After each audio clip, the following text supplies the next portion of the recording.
অভিনন্দন জানাই। আপনারা জানেন একটা নির্দিষ্ট বিষয়ের উপরে আজকে আমরা সাংবাদিক সম্মেলন করছি। সেটি হলো গতকাল থেকে মিস্টার গণেশ বাগাড়িয়া এবং মিস্টার বিনয় মিশ্র এই দুজনের কথোপকথনের অডিও টেপ চারিদিকে ভাইরাল হয়েছে, কোনো ইলেকট্রনিক্স মিডিয়াতেও সেটা এসেছে এবং এটা পশ্চিমবঙ্গের ক্ষেত্রে তথা ভারতবর্ষের ক্ষেত্রে আমরা মনে করি সরকারি মদতপুষ্ট একটা সবচেয়ে বড় স্ক্যাম, দুর্নীতি। এই কথোপকথনে যারা দুজন যুক্ত তাদের মধ্যে ইতিমধ্যে গণেশ বাগাড়িয়াকে কেন্দ্রীয় এজেন্সি জেরা করেছে এবং বিনয় মিশ্র ফেরার অবস্থায় আছে। তার ভাই বিকাশ মিশ্র ইতিমধ্যে গ্রেপ্তার হয়ে এজেন্সির হেফাজতে আছে। এই কথোপকথনের যে তথ্য সামনে এসেছে এটা ভারতীয় জনতা পার্টি সহ গোটা পশ্চিমবঙ্গের এবং ভারতবর্ষের মানুষের কাছে প্রমাণিত সত্য যে অভিযোগগুলো এতদিন বিভিন্ন স্তরে আমরা বা অন্যরা করতেন সেটা প্রমাণিত হয়েছে। আপনারা দেখবেন সেখানে মাননীয় মুখ্যমন্ত্রীর ভাইপোকে কেন্দ্র করে অনেকগুলি তথ্য কথোপকথন সামনে এসেছে এবং এতে 12-13 সাল থেকে শুরু হওয়া এই বড় দুর্নীতি, কয়লা, বালি, গরু পাচার সহ এই দুর্নীতিতে প্রায় 900 কোটি টাকা সরাসরি ভাইপোর কাছে পৌঁছে দিয়েছেন বিনয় মিশ্র। আজকে গ্রেপ্তার হওয়া ইডির হাতে পুলিশ অফিসার অশোক মিশ্র সহ এই বড় র্যাকেট। আপনারা নিশ্চয়ই জানেন যে আমি নিজেও একাধিকবার অভিযোগ করেছিলাম যে কোল মাফিয়া অনুপ মাঝি, যার নিকনেম হচ্ছে লালা, তিনি এই র্যাকেটটা চালান। পুলিশের একটা অংশ যাদের ভাইপো পোস্টিং করান তার পিসিমণিকে দিয়ে, নবান্নকে ব্যবহার করে সেই পুলিশের আধিকারিকরা এই কোল র্যাকেটের সঙ্গে এবং বালিসহ কাউস ব্যাঙ্গলিংয়ের সঙ্গে সরাসরি যুক্ত এবং তারা এই চেন পৌঁছে দেয়। এরপরে অনেক রাজনৈতিকভাবে অনেকে অনেক বক্তব্য রেখেছেন তৃণমূল কংগ্রেসের পক্ষ থেকে, কিন্তু কখনোই তারা বিনয় মিশ্র এবং এই র্যাকেট সম্পর্কে সমস্ত প্রশ্ন এড়িয়ে গেছেন। আপনারা জানেন যে আমি বারুইপুরের সভা থেকে থাইল্যান্ডের রাজধানী ব্যাংককের একটি নির্দিষ্ট অ্যাকাউন্ট, ম্যাডাম নারেলা, তার অ্যাকাউন্টে কিভাবে আমাদের যেটা ভারতবর্ষে টাকা রুপি বলা হয় ওখানে ভাট বলা হয়, কিভাবে পৌঁছে দেওয়া হয়েছে তার তথ্য প্রমাণ আমি সেখানে তুলে ধরেছিলাম, যেটা অস্বীকার করতে কেউ পারেনি। পরবর্তীকালে সেন্ট্রাল এজেন্সি মাননীয় ভাইপোর সহধর্মিনীকে নোটিশ করেছে, জেরা করেছে এবং তখন বলা হয়েছিল যে রাজনৈতিক উদ্দেশ্য নিয়ে এগুলো করা হচ্ছে নির্বাচনের আগে। গতকালের কথোপকথন অডিও টেপ সামনে আসার পরে প্রমাণ হয়ে গেছে যে এটা রাজনৈতিক উদ্দেশ্য নিয়ে বা নির্বাচনের সময় নয়।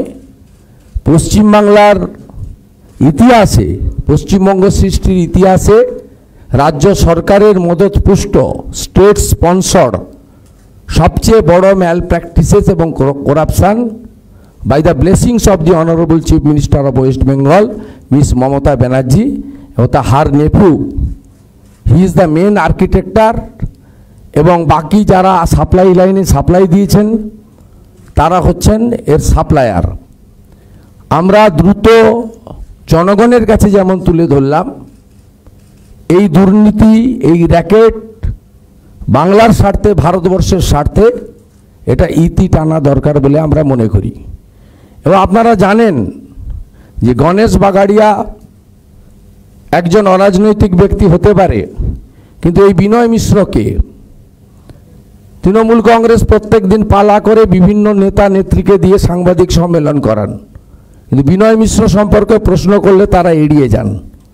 2013 সালে মাননীয় ভাইপো তিনি বিনয় মিশ্রকে তৎকালীন যুবা তৃণমূলের দুটো যুব সংগঠন হয়েছিল, যেহেতু আমি যুবর প্রেসিডেন্ট ছিলাম, আমাকে আটকানোর জন্য ভাইপোর নেতৃত্বে যুবা তৈরি হয়েছিল, যেটা কোনো রাজনৈতিক সংগঠনের দুটো যুব সংগঠন কোথাও ছিল না, কোনোদিন হয়ওনি।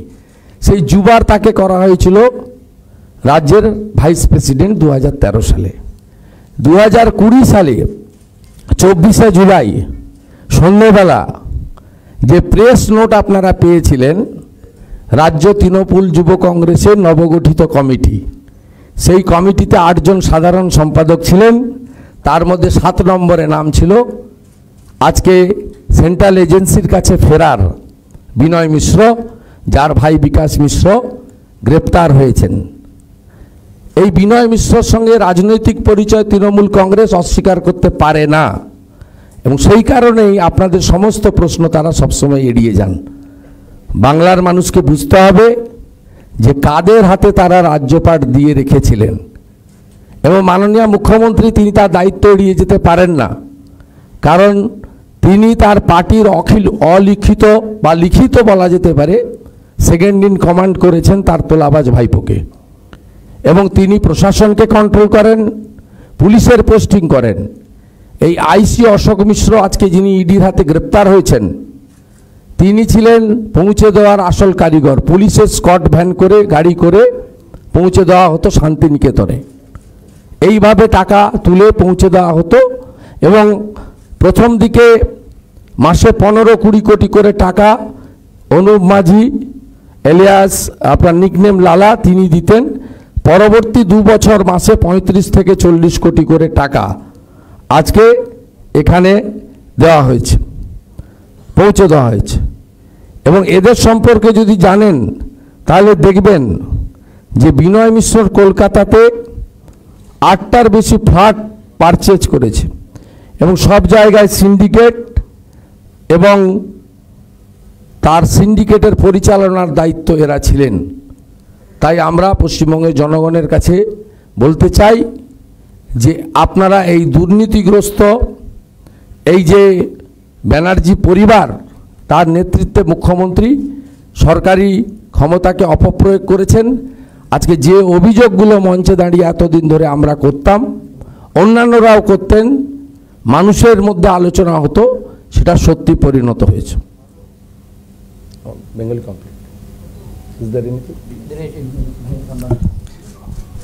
देखिए, शुभेंदु जी ने सब कुछ विस्तार में बता दिया है। मैं नहीं समझता हूं कि मुझे कुछ ज़्यादा इसमें योग करना है, मगर हाँ, एक बात ज़रूरी है कि यहाँ बच्चा बच्चा जानता है पूरे बंगाल में, जो आज उजागर हुआ है इस टेप के जरिए। मैं समझता हूँ हर एक बच्चा जानता है कि कौन से लेवल में करप्शन पहुँच गया है, और ये कोयले की खान नहीं है, ये करप्शन की खान है। और ये जो दिख रहा है ना, जिसको अंग्रेजी में कहते हैं टिप ऑफ द आइसबर्ग, नौकरियां तो है नहीं, मतलब पूरा करप्शन इंस्टीट्यूशनलाइज कर दिया है। यहाँ तोलाबाजी, कटमनी, वायलेंस, लोग डर रहे हैं। आज देखिए, हमारे आईपीएस बड़े ऑनेस्ट हैं ज़्यादातर, मगर कुछ उनकी तालमेल के बगैर ये नहीं हो सकता है। तो एजेंसी अपना काम कर रही है और करेगी, मगर पूरे बंगाल को खोखला कर दिया। और जैसे कोयला आ रहा है तो वो 50 किलो हो, 15 किलो हो, मैं समझता हूँ कि उसमें भी हज़ारों की संख्या में यूथ लगा होगा, क्योंकि वो गरीब है, उसको पैसा चाहिए। 50 किलो साइकिल में लाकर कहीं लाद देते होंगे। ये पूरा मतलब एक पैरेलल सिस्टम, और मैं यदि ये कहूँ कि ये पूरा एक पैरेलल सरकार, बेनीति की सरकार चल रही थी, जहाँ लूटा जा रहा है किसका पैसा, आपका हमारा गरीब का पैसा लूटा जा रहा है। तो इसकी छानबीन तो हो ही रही है और होगी, मगर इस दुर्नीति का जवाब तो आखिर में जनता ही देगी और जनता सब समझती है। तो मैं यही कहूँगा कि आज जिस प्रकार से ये उजागर हुआ है वो टिप ऑफ द आइसबर्ग है और यहाँ सब साठ-गांठ है और एक भय का वातावरण है। यहाँ की पुलिस भी डरती है और इन जिन सबके नाम दिए उनको बाकायदा प्रोटेक्शन मिलता था। तो ये किस हद तक जाएगा, किस हद तक बंगाल को खोखला कर दिया है, और इसीलिए आज ये जो भी उजागर हुआ है, मैं समझता हूँ बंगाल की जनता इसका जवाब देगी। बस मुझे यही कहना था।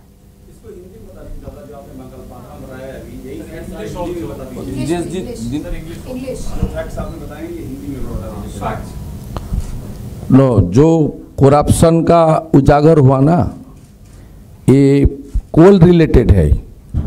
इसमें सीधा सीधा चीफ मिनिस्टर का और गवर्नमेंट, स्टेट गवर्नमेंट का इन्वॉल्वमेंट ये प्रूव्ड हो गया।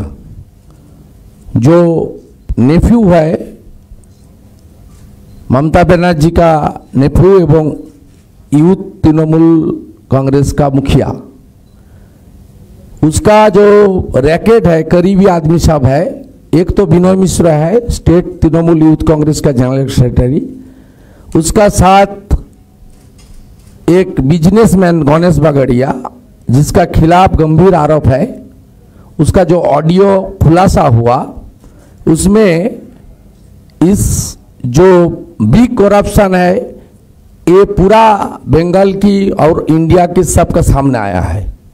ये पिछले 10 साल से 10 साल में सबसे बढ़िया करप्शन है, स्कैम है। कम से कम 900 करोड़ रुपया सीधा सीधा भातीजा का पास चला गया। इसको चेन को ग्राउंड में ऑर्गेनाइज किया ओनू माझी लाला, उसको विनय मिश्रो, उसकी भाई विकास मिश्रो जो हिरासत में है, अरेस्ट है। पुलिस का एक ऑफिसर अशोक मिश्रो नहीं, और भी 90 से 95 पुलिस ऑफिसर इसमें इन्वॉल्व है। कुछ 2-4 IPS भी इन्वॉल्व है। जितना पुलिस ऑफिसर वो कोल एरिया में और सैंड माइन जहाँ है, खास करके east Burdwan, west Burdwan, Bankura, Purulia zone में, ये पिछले 12-13 साल से ये शुरू किया। और 14 साल 2014 जब भातीजा ने MP बना दिया उसकी आंटी, उसका बाद एक पूरा एक ऑर्गेनाइज करप्शन के रूप में पश्चिम बंगाल में चल रही है। आज भी अशोक मिश्रो इंस्पेक्टर बांकुड़ा का है। Last time Diamond Harbour constituency में बिष्णुपुर में IC था। ये सबका पुलिस ऑफिसर को एक कोल एरिया में, सैंड माइनिंग एरिया में पोस्टिंग करता है। ये रैकेट का खुलासा हुआ ऑडियो टेप के द्वारा। इसलिए एक तो एजेंसी काम कर रहा है, एजेंसी को और जल्दी इसको और भी एक्शन को तेज बढ़ाना चाहिए। साथ साथ जो दिनेश जी ने बोला ना, फाइनल वर्डिक्ट जनता देता है। पश्चिम बंगाल को जनता अगले 6 चरण का चुनाव में उसको सोचना पड़ेगा, डिसीजन लेना पड़ेगा। ये इस करप्शन को, इस बंगाल को खोखला करने का जो प्रक्रिया चल रहा है उसको सपोर्ट करे, और न इस करप्शन को डेमोक्रेटिक तरीके से उखाड़ के फेंके। यही हम लोग का आज का प्रेस कॉन्फ्रेंस का मेन मुद्दा था। मैं जस्ट एक शब्द में कुछ इसमें ऐड करना चाहूँगा कि हमारे सार्वजनिक जीवन में नैतिकता बोल के कुछ होता है। एक तो होता है स्पिरिट और एक होता है लेटर। और मैं आज, और मैं समझता हूँ शुभेंदु जी और सब आप हमारे एक सहमत होंगे कि जब बच्चा ये जानता है तो मुख्यमंत्री धृतराष्ट्र बन के नहीं बैठ सकती है। और मैं ये नहीं मानने के लिए तैयार हूँ कि मुख्यमंत्री को कुछ पता नहीं था। उस लिहाज से भी इन्वॉल्वमेंट तो जो आप चुप रहो और मुख्यमंत्री बनकर यदि आपने खुद एक्शन नहीं लिया तो जिम्मेवारी तो वहां तक पहुंच ही जाती है ना। इसमें मैं एक बात ऐड कर रहा हूं, जो एक्सपर्टाइज को लेकर लोकसभा चुनाव के हारने के बाद टीएमसी काम कर रहा है, उसको जो 400 से 500 करोड़ का बात चल रहा है, सब लोग की चर्चा में है, उसका रुपया भी एक कोल और गाय तस्करी से पेमेंट हुआ, यह हम लोग का एलिगेशन है। इसको भी जांच होना चाहिए। जो एक एजेंसी जो पूरा के पूरा 1.5 साल से टीएमसी का पूरा कैंपेनिंग ऑर्गेनाइज कर रहा है, उसका रुपया भी इस तरीके से गया। और इस बार चुनाव में जो प्रत्याशी को नॉन ऑफिशियल रुपया भेजा टीएमसी, सब के सब डाटा हम लोग का पास है, सही वक्त पर हम लोग खुलासा करेगा। ये रुपया भी ये कोल तस्करी, गाँव तस्करी और कोल माफिया सैंड माइनिंग का रुपया से डिस्ट्रीब्यूट हुआ था। ठीक है।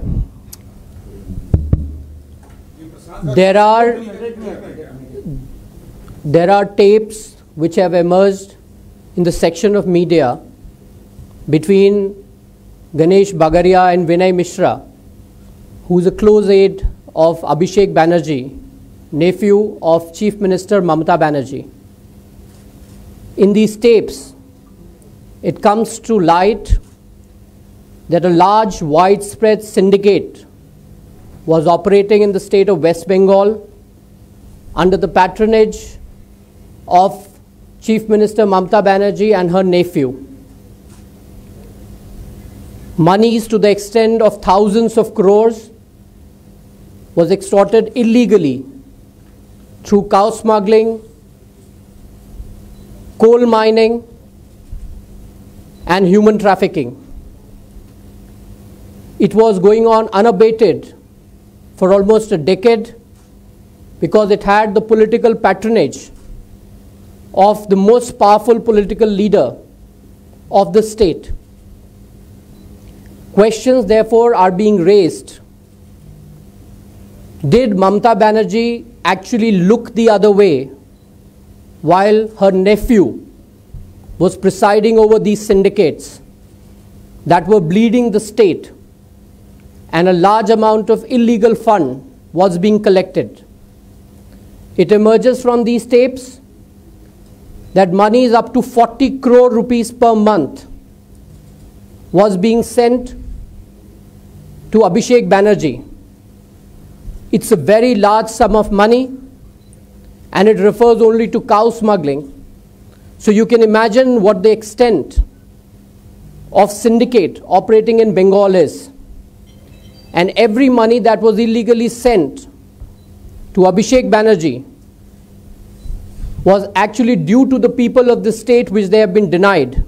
It could have been used for development purposes, which has gone to the TMC, and therefore Mamata Banerjee cannot evade responsibility for what was happening right under her nose.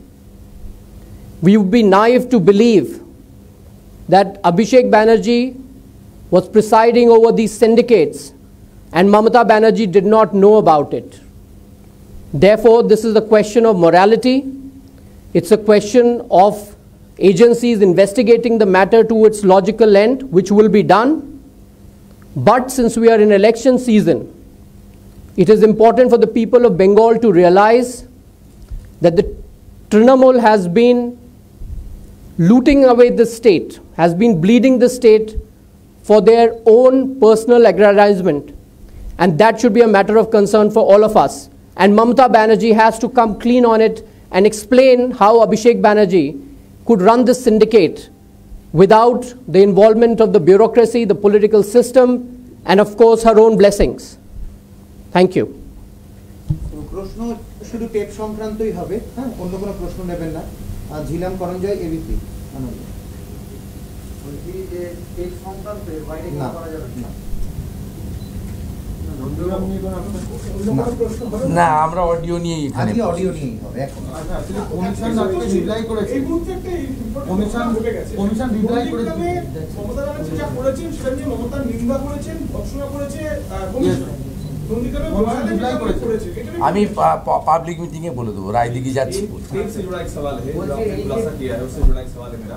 आपने ये कहा है कि पूरे परिवार को, मतलब आपने बनर्जी परिवार का जिक्र किया है, आपने जब अभी प्रेस कॉन्फ्रेंस की है कि जो कटमनी कोल का पैसा था जो टेप से आया है वो बनर्जी परिवार और एक एजेंसी का नाम लिया। ये क्या आप प्रशांत किशोर की बात कर रहे हैं, एजेंसी की जो बात कर रहे हैं? नहीं, जो एजेंसी बंगाल में नया पार कराने का जिम्मेदारी लिया 19 में जो हाफ हो गया था, करीब 18 सीट मिला था बीजेपी को, उसका बाद नया पार कराने का जो जिम्मेदारी जो एजेंसी लिया उसका पास भी करोड़ रुपया गया।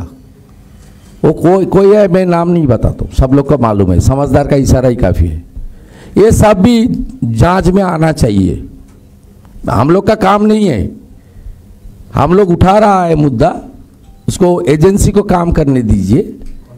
हाँ ठीक है। सर आपने आरोप लगाया कि कैटल स्मगलिंग का पैसा इलेक्शन कैंपेन में इस्तेमाल हो रहा है, इस तरह से कोई सबूत या कोई फैक्ट शीट? सही बात पर ठीक है, ये तो हम लोग तो इसको ये जो रुपया आता है ये लास्ट टाइम आप बंगाल की जो रिपोर्टर है सबको पूछ लीजिए, ये अनुमाजी लाला पुरुलिया में बांकुड़ा में डायरेक्ट पंचायत निर्वाचन में इलेक्शन में टीएमसी पार्टी के लिए काम किया, ओपनली काम किया, पंचायत को तोड़ना फोड़ने के लिए काम किया।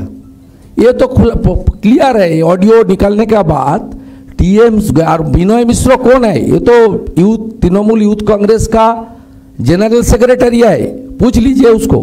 और अभिषेक बनर्जी प्रेसिडेंट है। जो बात अमित जी ने बोला ना, सीधा सीधा 900 करोड़ पिछले 12-13 साल से शुरू होकर पिछले 2 साल हर महीने ओनली कोल एंड सैंड से 40 करोड़, इसमें तो गाय है दूसरा है, सब मिला के 900 करोड़ पूरा के पूरा भातीजा कलेक्ट किया।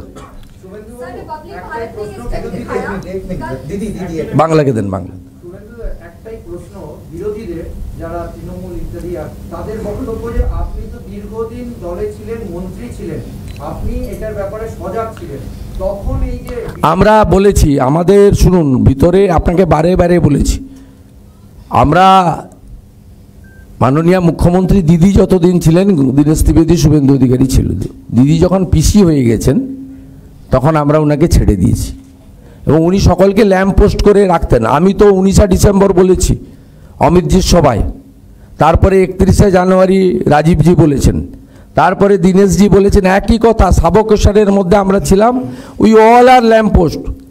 আপনারা জানেন যে ওয়েস্ট বেঙ্গলে একা উনি চালাতেন, এখন সঙ্গে ওনার ভাইপোকে নিয়ে চালাচ্ছেন। দেখো ওর আমিও একটা অ্যাড করতে চাই যে আমরা সব এক তৃণমূল কংগ্রেসে কি হয়ে গেছিল, একটা পরিবার বিশেষ হয়ে গেছিল, ওর সাধারণ লোকের কাজ হচ্ছিল না, সাধারণ লোকে তো লুট হচ্ছিল। তাই জন্যে যখন আমি ইস্তফা দিলাম আমি কি বললাম, আমি এইটাই বললাম যে আমার বলা যা ছিল পার্টির ভেতরে শুভেন্দু আমি সবাই, আমরা কি সবাই পাগল আছি যে এমনি বেরিয়ে গেছি? আমরা সাফোকেট ফিল করছিলাম যে আমরা ওইখানটা থেকে এই পাপের আমরা ভাগিদার হতে চাই না, তাই জন্য আমরা বেরিয়ে আসি। আর সাধারণ মানুষ এইটা অনেক অ্যাপ্রিসিয়েট করেছে।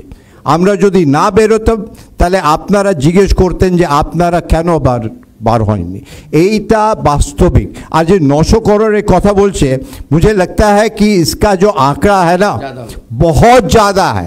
मुझे लगता है कहीं किसी ने ईडी ने 15,000 करोड़ की कुछ ये, हाँ, मगर इसमें टीचर, हम आपको बताते हैं, टीचर की अपॉइंटमेंट के लिए लाखों रुपए दिए जाते थे। ये जो ग्रीन ब्रिगेड की है पुलिस की अपॉइंटमेंट के लिए, हमको एक बार दिल्ली में एक लड़का मिला बंगाली, उसने कहा मुझे वहाँ की एक ऑफर आई है पुलिस में भर्ती होने की, मगर इतना रकम मांग रहे हैं भर्ती होने के लिए। मगर ये तो उजागर है, सबको पता है। दुख की बात है कि यदि मुख्यमंत्री को नहीं पता है तो तो बहुत दुख की बात है। और यदि पता है तो उन्होंने आज तक इसको क्यों प्रोटेक्शन दिया? Okay. एक मिनट रिपब्लिक भारत ने कल स्टिंग दिखाया और बहुत सारे हमने टेप्स ऐसे दिखाए जिसमें ये प्रूफ हुआ कि कटमनी सिंडिकेट कैसे हावी है, और बीजेपी भी बार-बार चुनावी माहौल में बात उठा रही है। लेकिन क्या जो जांच चल रही है वो और तेजी से बढ़ेगी, क्योंकि आपने आज बकायदा नाम दिया है, तो जो ऑलरेडी जांच चल रही है पुलिस के, ये एजेंसी का काम, हम लोग का काम नहीं। ये जब हम लोग का तो हम लोग का डिमांड है और भी तेज होना चाहिए, माने सही प्लेस तक जाना चाहिए, जल्दी जल्दी करना चाहिए। बंगाल की 10 करोड़ जनता इंतजार में है। One question. Now that you're saying that the buck stops with Mamata Banerjee, what do you have to say about the political parties putting allegations saying that every time there is an election, you put 4 partners, ED, CBI and the IT agencies behind them? It's not true. Already proved. Already Vikas Mishra, brother of Binoy Mishra, already arrested. Today early, yesterday night, IC Bankura, Ashok Mishra, already arrested. Agencies are working after the gathering of the all documentary evidence. It's not political agenda, not the issue on the eve of the election. It's a very crucial and important for all Bengali people as well as India. और यदि एक minute, और यदि ये TMC के युवा नेता कहने वाले कुछ छुपाना नहीं है तो फरार क्यों है भैया? और यदि फरार है तो पॉलिटिकल पार्टी टीएमसी के मुख्यमंत्री क्यों नहीं कह रहे कि इसको अपने आप को पुलिस के हवाले करो, कानून के हवाले करो? कोई जवाब नहीं। सुन लीजिए, डायमंड हार्बर पुलिस डिस्ट्रिक्ट का 3 कांस्टेबल अभी भी विनय मिश्रा के साथ टैग है। Home minister Mamata Banerjee, chief minister as well as 3 arm police constable को उसको पिछले 2 साल से अंगरक्षक के रूप में दिया, ऑफिशियली दिया। मैं तो नाम और कांस्टेबल नंबर मेरा पास है। আপনারা অভিযোগ করছেন, সাংবাদিক সম্মেলনে বললেন তদন্তের স্বার্থে এবং গতি আনতে এই যে টেপ এবং আপনাদের কোনো লিখিত অভিযোগ বা লিখিত এটা এজেন্সির কাজ, এজেন্সিকে করতে দেন, এজেন্সি তো করছে।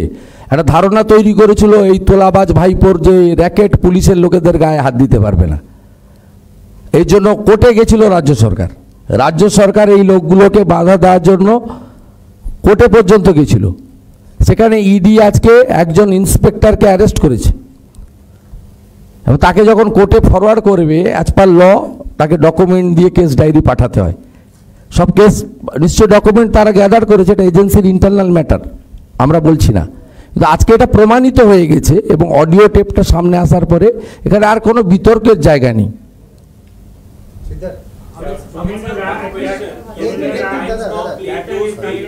And we have confirmation from agency also that the agency is seriously looking into those tapes. We played series of tapes. Now, Amit sir, we also sought reaction from TMC spokesperson. Now, TMC has to say that every time BJP is nervous during the elections because since 2 polls have already passed, 6 more polls are remaining. They are nervous. They get agencies in between.